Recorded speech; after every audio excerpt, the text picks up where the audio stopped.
Hello and welcome to my home. We are in my kitchen, but we are not cooking today. We are doing a candle DIY.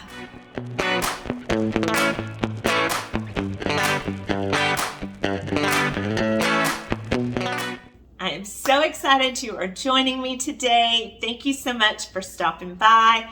We are going to do this very simple DIY multi-wick candle. It's going to be fun. It's going to be easy. And it is going to elevate the decor in your home at a fraction of the cost. To make your DIY hand-poured candle, you'll need the vessel of your choice, and then you will need the Dollar Tree candles. They come in different colors. You will use the wick out of these, and the number you need depends on how big your vessel is. We're going to start with our pot of water. We're going to bring it to a boil, but not a rolling boil, because we're going to put our candles down in here and slowly liquefy and melt the wax. So I'm going to start with 5. We can always melt more, but this will give us the amount of wicks that we need to put in our new candle. While that is melting down, we're going to take this little tag out of here. I washed it already. The other supplies you're going to need are some fragrance oils. Everything I was reading suggested to use the fragrance oils and not essential oils because they burn and release the fragrance better. You'll want some kind of skewers or straws or some kind of chopstick, something to lay across here to secure the wick to so it stays in place. And the metal at the bottom of the wick, you'll use some hot glue at the bottom so that it stays in place. I think it is best to do this nice and slow. You can see you're not going to be left with a lot of wax. It melts down to a lot less, but you want to do it really nice and slow. I don't want it to come to a rolling boil or anything like that. I don't want these jars to crack or bust. So we'll just keep checking on them. As soon as it gets kind of melty, we'll start working this wax at the top down so that it can melt as well and get our wick out of there so we can secure it into our new planter that is going to be awesome as a candle. Got quite a bit of melting going on there. I'm going to Oh yeah, it's working. Gently push that down some and do that to all of the candles. I'm going to tip that over just a little bit, see if I can get it to melt a little farther up so that I can get the wick out and start working on that. Get that all the solid wax like pushed down into the water level so it'll start melting. We have a lot of it going, and so far this is not hot. Always test that and be very careful. Make sure you're not burning yourself. If being patient and being delicate is what this little DIY candle making project is all about. There we go. That's just what it needed. That's what it needed so it would go further down. Excellent, so that works. So I'm going to work on that on all of the other candles. I really love doing projects like this and DIYs because it makes it original and unique and special, something that not everybody else is going to have unless you do this DIY. But I like that. I like that special touch and uniqueness. You could use any kind of vessel for the candle. You could use an antique bowl. You could use something modern. You could just anything.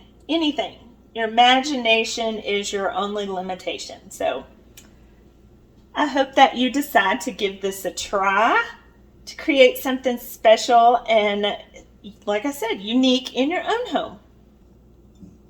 Almost. There we go. Yay. That's what we have, and we'll set those up and secure them down here in just a little bit. We can melt just the little bit of wax that's left.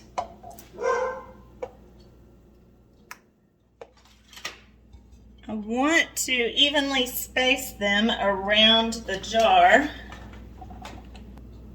and I don't want to put them on those plugs. Okay, now we are going to take our sticks, and you want your wick to stay upright as you hand pour the candle, and you want it to be taut. And that's what's great about these candles. The wick is super long, so you have plenty of room to work with.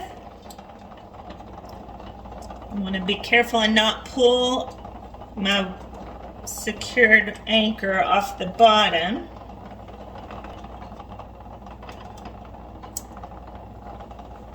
Okay, I've turned the heat off, and we now want to use our oil. And I want to scent each of these. And I don't want to be stingy. I want to make sure I can smell the fragrance. So I used the entire bottle.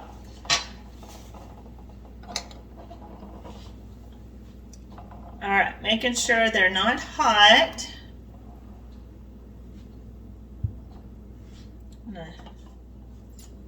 This one still has a wick. I melted an extra one just in case, again.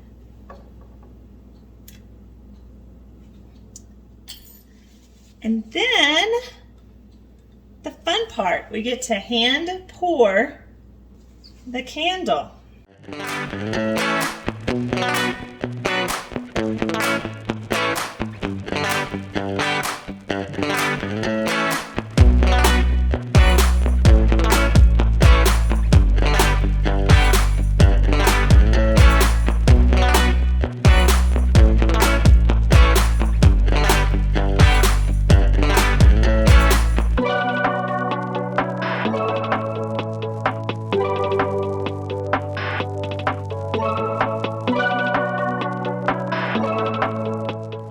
So there we have it, hand poured in our fancy little planter. It is going to be so awesome. And if you've ever shopped candles, they're so expensive, much less really big 8-inch 5-wick candles like this. You can tell it's already starting to set up and solidify again over here. So we're just going to leave it where it is and let it do its thing and solidify. And then I will show you what we have when we're done with that. And we have it finished up here, guys. It is all set up. It's hard. And we're going to take these off and trim the wicks down, and it'll be ready to go.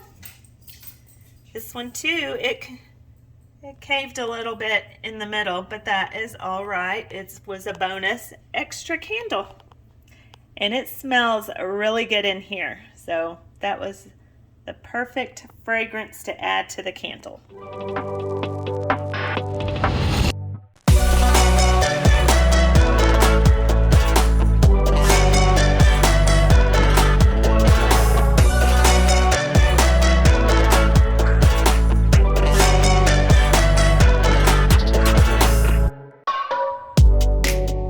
So pretty. I love it. It turned out just the way I wanted it to. Goodness, this is almost too pretty to burn, but the great thing about it is I can just melt more wax, fill it up, and we can have another candle. This is a great idea for any old candles that you just loved the container they were in. Get you some of those dollar store candles, melt the wax down, and you have it all brand new again. And you can scent it, you can color it. They have colored candles at Dollar Tree as well. I just love coming up with new and creative projects like this, things that are unique, things that are special and one of a kind, just like each of you guys. So thank you so much for hanging out with me today and making this hand-poured 5-wick candle. Whether you stopped by to learn how to do this, or you stopped by to watch for entertainment or to spark ideas for your next DIY, I am so appreciative and so glad that you chose to spend your time with me. I hope you have the most wonderful and blessed day, and I look forward to seeing you on here again real soon.